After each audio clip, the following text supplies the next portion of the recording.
नमस्कार बंधुरा जस्ट विद्या चैनले आपनादेर प्रत्येकके स्वागत। आमी खूब भालो आछि, आपनाराओ आशा करछि सबाई खूब भालो आछेन। तो आज के एक नतून रेसिपि निये चले एसेछि जेटा होच्छे बिये बाड़ी स्टाइलेर पोलाओएर रेसिपि, जेटा किन्तु मांस दिये माने चिकेन माटन जाई होक खेते किन्तु दुर्दान्त लागबे। जेमन देखते सुंदर हयेछे तेमनि खेतेও किन्तु बंधुरा खूब भालो हयेछे। एर जोन्नो आमी निये नियेछि राइसेर चाल। तो चालटाके आमी धुए भालो करे किन्तु हावार तलाय रेखे नियेछिलाम, माने एकदम झुरझुरे करे नियेछि आमी। तो एबार आमी एकटा कड़ाई निये नियेछि। आमी एखाने सिलभारेर कड़ाई व्यवहार करेछि, आपनारा चाइले ननस्टिक बा हाड़ी जे कोनो किछु व्यवहार करते पारेन, जेटाई आपनादेर सुविधा होबे। तो प्रतिटा टिप्स और ट्रिक्स यदि आपनारा फलो करेन आमार एई रान्नाते, तो अवश्यई किन्तु आपनारा एरकम सुस्वादु बिये बाड़ी स्टाइलेर पोलाओ करते पारबेन बाड़ीते खूब सामान्य उपकरण दिए। तो तेल दिए निलाम एर मध्य। एबार आमी एर मध्य घी ऐड करब। तबे सबार प्रथमे बोले राखी तेल और घिएर परिमाणटा किन्तु एकटु बेशी होबे, जेहेतु एटा बिये बाड़ी स्टाइलेर होबे। आमरा सबाई जानी जे बिये बाड़ीते किन्तु तेल घी मशला एई समस्त एकटु बेशी थाके। तो झुरझुरे यदि करते चान सेक्षेत्रे किन्तु एकटु घी तेलेर परिमाणटा एकटु बेशी दिते होबे। बिये बाड़ीर मतन स्वाद पेते गेले तो अवश्यई मशला घी तेल एगुलो एकटु बेशी लागबेई बंधुरा। तो आमी एखाने गोटा गरम मशला व्यवहार करछि। गोटा गरम मशला दारचिनी दिए दिচ্ছি, एलाच दिए नेब और दिए नेब होच्छे स्टार आनिश। तो सेटाও आमी दिए नेब। एलाच लवंग सबटाई दिচ্ছি। तो এটা কিন্তু খুব সহজেই হয়ে যাবে। ও আর একটা কথা আপনাদের বলে রাখি বন্ধুরা, সেটা হচ্ছে আমি কিন্তু একটা মানে গ্লাসের মাপ অনুযায়ী চাল নিয়েছি, 2 কৌটো চাল নিয়েছিলাম। তো পেঁয়াজ দিয়ে নিলাম আমি এর মধ্যে। পেঁয়াজটাকে কিন্তু খুব ভালো করে বেরেস্তার মতন করে ভেজে নিতে হবে বন্ধুরা। আর চাইলে আপনারা বেরেস্তা খানিকটা তুলে রাখতে পারেন লাস্টে গার্নিশিংয়ের জন্য, বাট আমি সেটা করিনি, আপনারা চাইলে কিন্তু করতেই পারেন। তো আমি যেই গ্লাসটার মেজারমেন্টে আমি এখানে চাল নিয়েছিলাম 2 গ্লাস, তো 2 গ্লাসের বদলে কিন্তু আমি এখানে 4 গ্লাস মতন জল দেব। ঠিক আছে, মানে জল ঠিক নয়, জল দেব প্লাস দুধও দেব। আদা বাটা দিয়ে নিলাম এর মধ্যে। তো প্রথমেই বললাম যেহেতু যেটা বিয়েবাড়ি স্টাইলের হবে। এবার আমি এর মধ্যে চালটা দিয়ে নিলাম। চালটাও একটু ভালো করে নাড়াচাড়া করে নেব বন্ধুরা, যাতে এটা ঝুরঝুরে হয়। ঝুরঝুরে হওয়ার জন্য কিন্তু চালটাকে একটু ভালো করে নাড়াচাড়া করে নিতে হবে। এই টিপসগুলো যদি আপনারাও ফলো করেন তাহলে কিন্তু আপনাদেরও মানে পোলাওটা খুবই ঝুরঝুরে হবে। আমি জানি অনেকেরই এই প্রবলেমটা ফেস করতে হয়, ঝুরঝুরে হয় না পোলাও। তো এগুলো ফলো করবেন, দেখবেন আশা করছি পোলাও ঝুরঝুরে হবে। তো এবার আমি কাজু কিশমিশ এর মধ্যে দিয়ে নিলাম। তো আমি কিন্তু যেই কাপটা মানে যে গ্লাসের মেজারমেন্টে আমি চাল নিয়েছিলাম সেই মেজারমেন্টে কিন্তু আমি জল নেব আর দুধ নেব। তো জলটা কিন্তু আমি গরম করে নিচ্ছি, দুধটা অলরেডি আমি গরম করে রেখে দিয়েছি। তো এটাকে আমি আবার ভালো করে নাড়াচাড়া করে নেব।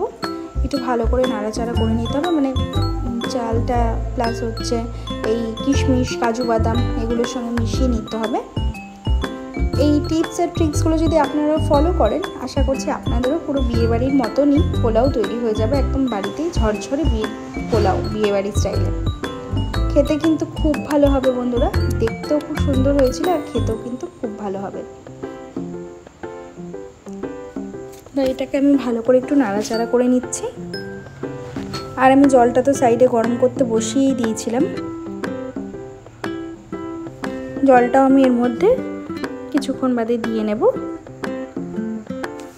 তো আমি এর মধ্যে জলটা এবার দিয়ে নিচ্ছি, যেই জলটা গরম করে রেখেছিলাম আমি।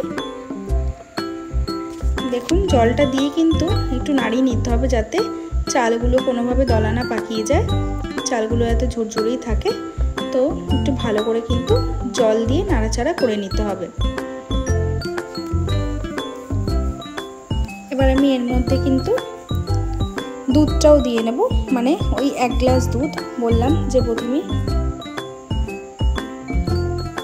3 গ্লাস মতন আমি এখানে জল দিয়েছিলাম, 1 গ্লাস দুধ দিয়েছিলাম। স্বাদ অনুসারে নুন দিয়ে নিলাম। আর দেখলেন একটুখানি দুধ কিন্তু আমি রেখে দিলাম। চালটা দেখুন অনেকটাই হয়ে এসছে। তো এবার আমি এর মধ্যে চিনি দিয়ে নিলাম স্বাদ অনুসারে। একটু মিষ্টি মিষ্টিও ভালো লাগে, পোলাও কিন্তু একটু মিষ্টি মিষ্টি বেশ ভালো লাগে। তো আমি কিন্তু 10-15 মিনিট মতন ওটা ঢাকা দিয়ে রেখে দিয়েছিলাম। তবে তবুও বন্ধুরা একবার বারবার এসে একটু দেখে নেবেন যে সব ঠিক আছে কিনা। একটু আমি এর মধ্যে গোলাপ জল অ্যাড করলাম। ওই যে বললাম বিয়েবাড়ির মতন করছি, তার জন্য কিছু জিনিস বিয়েবাড়ির মতন পোলাওতে অ্যাড করতেই হচ্ছে। এবার আমি এর মধ্যে আবারও খানিকটা ঘি দিয়ে নিলাম।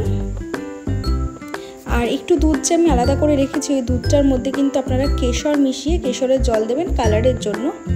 দেখুন আমি কিন্তু এখানে দুধটা দিয়ে নিলাম, মানে যে দুধটুকুনি তুলে রেখেছিলাম ওর মধ্যে কিন্তু আপনারা কেশর মিশিয়ে তবে কালারের জন্য দেবেন। তবে আমি সেই সময় দোকানে কেশরটা পাইনি, তাই আমি কেশর দিইনি, আমি এখানে ফুড কালার অ্যাড করেছিলাম। তো ফুড কালারটা চাইলে আপনারা অ্যাভয়েডই করবেন, যদি বাড়িতে বাচ্চা খায় তাহলে না দেওয়ার চেষ্টাটাই করবেন। তো আমি এখানে ফুড কালার দিয়েছিলাম। দেখুন আমার পোলাওটা কিন্তু রেডি হয়েই গেছে। আর নুন চিনির ব্যালেন্সটা কিন্তু আপনাদের স্বাদ অনুসারে বন্ধুরা, যেমন খাবেন সেরকম নুন চিনি দেবেন। তো আমি এখানে কিন্তু 10 মিনিট, তারপরে আরও 5 মিনিট, আরও 5 মিনিট এরকম করে করে কিন্তু আমি মোট 25 মিনিট মতন কিন্তু আমি চালটা কুক করেছিলাম। তো দেখুন আমার পোলাওটা কিন্তু কমপ্লিট হয়ে গেছে। হয়তো আপনারা বুঝতেই পারছেন যে পোলাওটা ঠিক কতটা ঝুরঝুরে হয়েছে।